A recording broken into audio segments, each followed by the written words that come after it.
the best academy. Hi friends, welcome to Harish academy. ఈరోజు వార్తలు నిలిచిన జాతీయ అంతర్జాతీయ రాష్ట్రీయ అంశాల గురించి, వార్తలు నిలిచిన వ్యక్తులు, అవార్డులు, పుస్తకాలు, మరి క్రీడా సంబంధిత సమాచారం, ఒక్కొక్క అంశాన్ని వివరంగా తెలుసుకుందాం. ఈరోజు ఫస్ట్ టాపిక్ వచ్చేసి ఈరోజు భారత ప్రధాని నరేంద్ర మోదీ గారిచే ప్రారంభించబడిన ఒక టన్నెల్ వార్తల్లోకి వచ్చింది. దాని ప్రత్యేకతలు ఏంటి, లొకేషన్ ఎక్కడో చూస్తే సరిపోతుంది.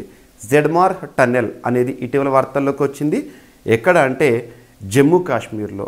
సో ఇక్కడ అబ్జర్వ్ చేస్తే a new chapter for Jammu and Kashmir, PM Modi inaugurated Zmorh tunnel.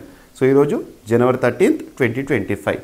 So ఇక్కడ ఈ టన్నెల్ యొక్క ప్రత్యేకత ఏంటంటే ఆల్ వెదర్ యాక్సెస్. ఇప్పుడు మనం చూస్తే జమ్మూ కాశ్మీర్ ఈ ప్రాంతంలో చిలాయ్ సీజన్ అనేది ఉంది. ఎక్స్ట్రీమ్ సివియర్ కోల్డ్ కండిషన్స్ అక్కడ ఎప్పుడు కూడా మనం చూస్తే మంచుతో కప్పబడి ఉంటుంది ఈ సమయంలో, డిసెంబర్ జనవరి సమయంలో. సో ఇలాంటి వెదర్ కండిషన్లో కూడా ఈజీగా యాక్సెసిబిలిటీ అనేది ఈ టన్నెల్ ద్వారా పాసిబుల్ అవుతుందంట. And safer travel to strategically vital Ladakh. So లడక్కి చేరుకోవడంలో కూడా ఈ టన్నెల్ అనేది ఉపయుక్తంగా ఉంటుంది, సేఫర్ ట్రావెల్ని కల్పిస్తుంది. And boost economic growth and cultural unity in Jammu Kashmir and Ladakh.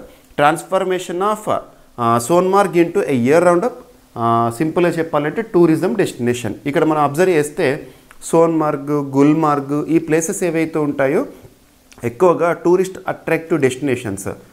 అక్కడ ఇయర్ రౌండ్, ఇక సంవత్సరం పొడవునా కూడా టూరిస్టర్స్ లేదా ట్రావెలర్స్ విజిట్ చేయొచ్చు. ఈ టన్నెల్ ద్వారా పాసిబుల్ అవుతుందంట, గుర్తుపెట్టుకోండి. మరి జెడ్మార్ టన్నెల్ అనేది ఎక్కడ ఉంది? జమ్మూ కాశ్మీర్లో.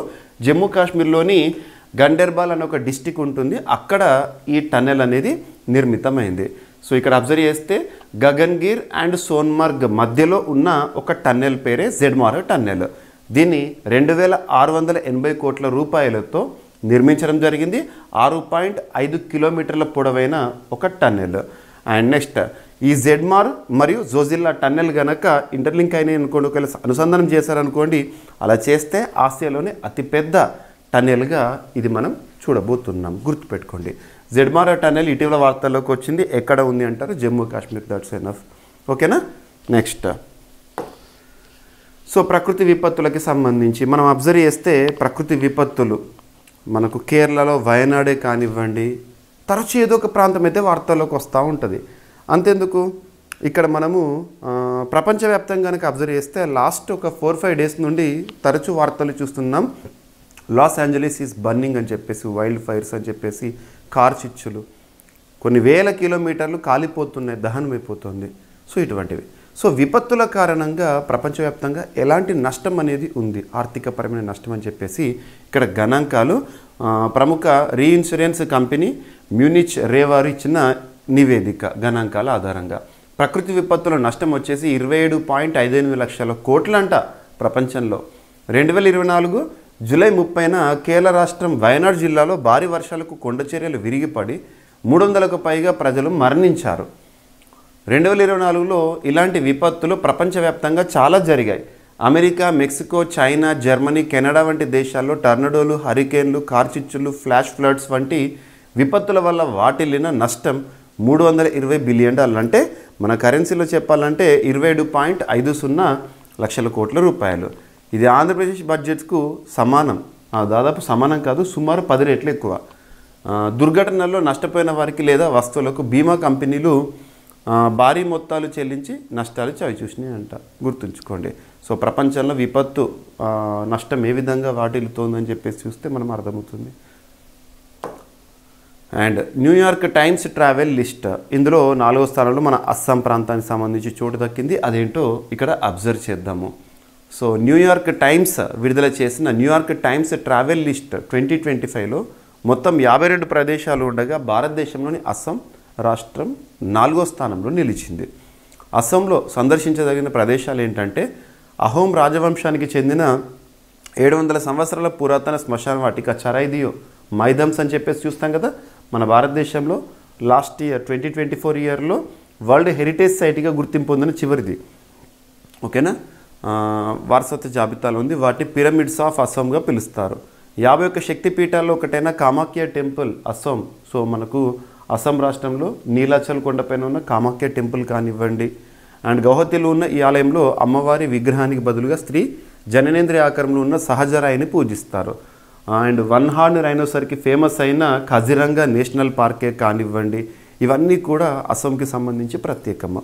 అండ్ సందర్శించదగిన 52 ప్రదేశాల్లో కొన్ని ఏంటంటే Jane Aston England, and Galapagos దీవులు Ecuador, New York city museum USA ఇలా ఉన్నాయి. గుర్తుపెట్టుకోండి, న్యూయార్క్ టైమ్స్ ట్రావెల్ లిస్ట్లో మన అస్సాం రాష్ట్రం చోటు పొందింది.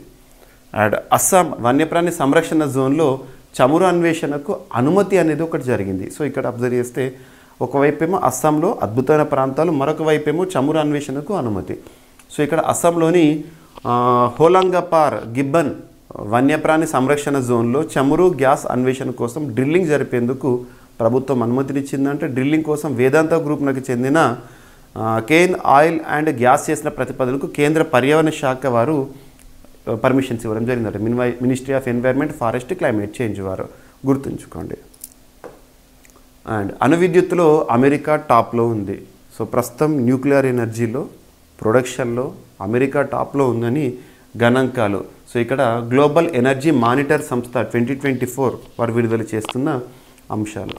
సో మన దేశంలో 700 మెగావాట్ల స్థాపిత సామర్థ్యంతో కొత్తగా 10 అణువిద్యుత్ కేంద్రాల నిర్మాణం చేపడుతున్నట్టు కేంద్ర ప్రభుత్వం ఇటీవల వెల్లడించింది.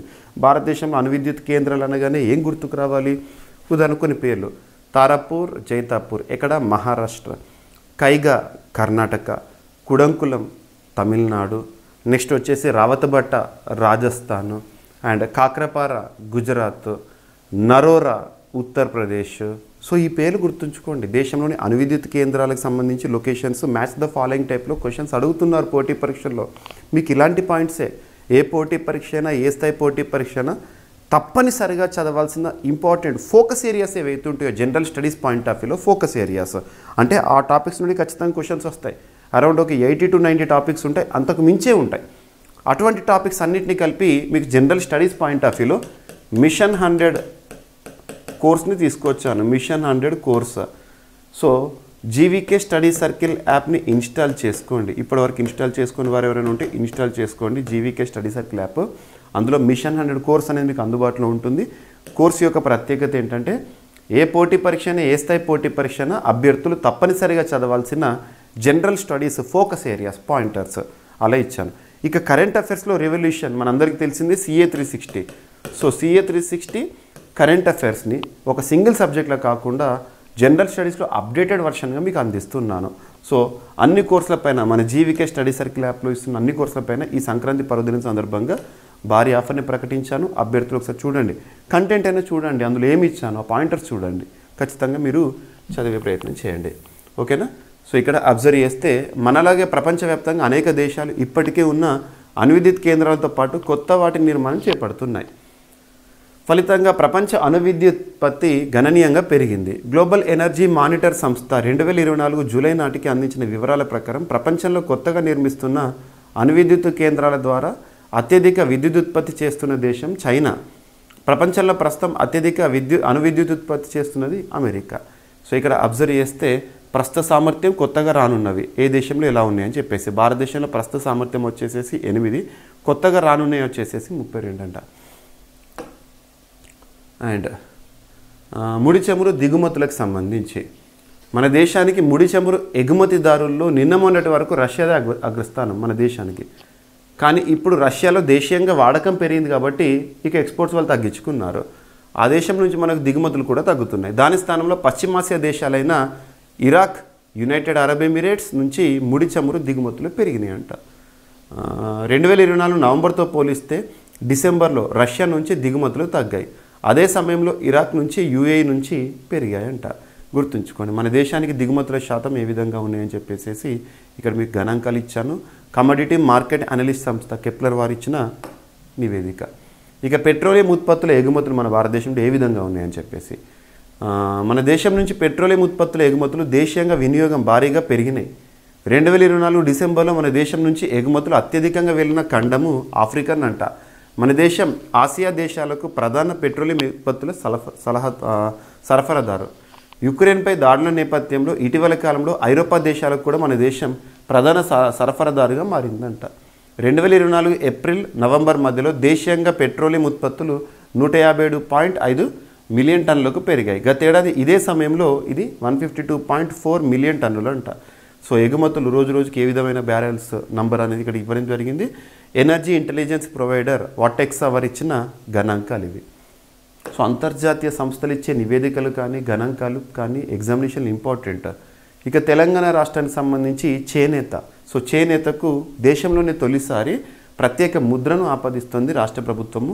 పోచంపల్లి, గద్వాల, నారాయణపేట పట్టు చీరలు, సిద్దిపేట గొల్లబామ, నల్గొండ ఇక్కత్ చీరలు, వరంగల్ కార్పెట్స్, కరీంనగర్ దుప్పట్లు, ఇలా తెలంగాణలో తయారయ్యే వస్త్రాలకు ప్రత్యేకమైన బ్రాండ్ గుర్తింపు అనేది ఒక లోగో లాగా ఒక ప్రత్యేకమైన గుర్తింపు అనేది ఇవ్వబోతుంది తెలంగాణలో. ఈ మేరకు తెలంగాణ చేనేత ముద్ర కనిపించేలా ప్రత్యేక లోగో హ్యాండ్లూమ్ మార్కును రాష్ట్ర చేనేత జౌళి శాఖ రూపొందించిందంట. ఇక్కడ కనపడుతుంది కదా. సో ఆ మార్కును రాష్ట్ర చేనేత జౌళి శాఖ రూపొందించింది. మార్కును రాష్ట్రంలో తయారు చేసే వస్త్రాలపై ముద్రించేందుకు ఇక సన్నద్ధమైందంట. ప్రస్తుతం దేశంలో సిల్క్ చీరలను గుర్తించేందుకు సిల్క్ మార్కు, చేనేత వస్త్రాలకు హ్యాండ్లూమ్ మార్కులు ఉన్నాయి. అయితే ప్రత్యేకంగా ముద్రను రూపొందించిన తొలి రాష్ట్రం మాత్రం తెలంగాణనేనట, గుర్తుంచుకోండి. ఇక నెక్స్ట్ ఫోర్బ్స్ బిలియనర్స్ లిస్ట్, ప్రపంచంలో సంపన్నుల జాబితా రిలీజ్ అయింది 2025కి సంబంధించి. సో ఎప్పట్లాగే ఈసారి కూడా టాప్ పొజిషన్లో ఎలాన్ మస్క్, $420 బిలియన్ పైగా సంపాదన. So Elon Musk, space X, Tesla ఇవన్నీ గుర్తొస్తాయి తన పేరు చెప్పగానే. అండ్ ఇటీవలే అమెరికా ఎన్నికల్లో కూడా కీలక పాత్ర పోషించారు ట్రంప్కి మద్దతుగా. నెక్స్ట్ వచ్చేసి 2వ స్థానంలో Jeff Bezos, Amazon, largest e commerce అని చెప్పొచ్చు కదా Amazon. So Amazon blue origin so తన సొంతము. అండ్ నెక్స్ట్ 3వ స్థానంలో ల్యారీ ఎల్లిసన్, గుర్తుంచుకోండి. ఓకేనా. నెక్స్ట్ ఈరోజు నుండి భారతదేశంలో ఢిల్లీ వేదికగా, జవహర్లాల్ నెహ్రూ స్టేడియం వేదికగా ఖోఖో ప్రపంచ కప్ అనేది ప్రారంభం కాబోతుంది. ప్రపంచంలో మొట్టమొదటి ఖోఖో ప్రపంచ కప్కి భారత్ ఆతిథ్యం ఇస్తుంది. సో ఈరోజు ప్రారంభము. తొలిపోరులో భారత్ ఏ జట్టుతో ఢీకొంటుందంటే నేపాల్ జట్టుతో, గుర్తుంచుకోండి. ఓకేనా. ఇక ఖోఖో ప్రపంచ కప్ సంబంధించి మీకు లాస్ట్ 1 వీక్ నుండి తరచు ఏదో ఒక పాయింట్, మస్కట్ ఏంటి అండ్ ఈ ట్రోఫీ లాంచింగ్ అని చెప్పేసి ఎన్ని జట్లు పాల్గొంటున్నాయి ఇవన్నీ కూడా మీకు అందించడం జరిగింది. సో ఈ సిరీస్ అయిపోయిన తర్వాత, ఈ ఖోఖో ప్రపంచ కప్ మొట్టమొదటి కదా అయిపోయిన తర్వాత, భారత ఆతిథ్యంలో జరుగుతుంది కాబట్టి ఇంపార్టెన్స్ ఇవ్వాలి. అయిపోయిన తర్వాత మన స్పెషల్ వీడియోని డిస్కస్ చేయడం జరుగుతుంది. ఓకేనా. సో ఇవి ఫ్రెండ్స్ ఈరోజు వార్తలు నిలిచిన అంశాలు. ఒకసారి హ్యాపీగా చూస్తే జెడ్మార్ టనెల్ అనేది ఇటీవల వార్తల్లోకి వచ్చింది. ఈరోజు లాంచింగ్తో జమ్మూ కాశ్మీర్. నెక్స్ట్ ప్రకృతి విపత్తుల నష్టం ఏ విధంగా ఉందని చెప్పేసి గణాంకాలు. న్యూయార్క్ టైమ్స్ ట్రావెల్ లిస్ట్ అనేది విడుదల. అండ్ అస్సాం వన్యప్రాణి సంరక్షణ కేంద్రం ఇటీవల వార్తల్లోకి వచ్చింది. గిబ్బన్ వన్యప్రాణి సంరక్షణ.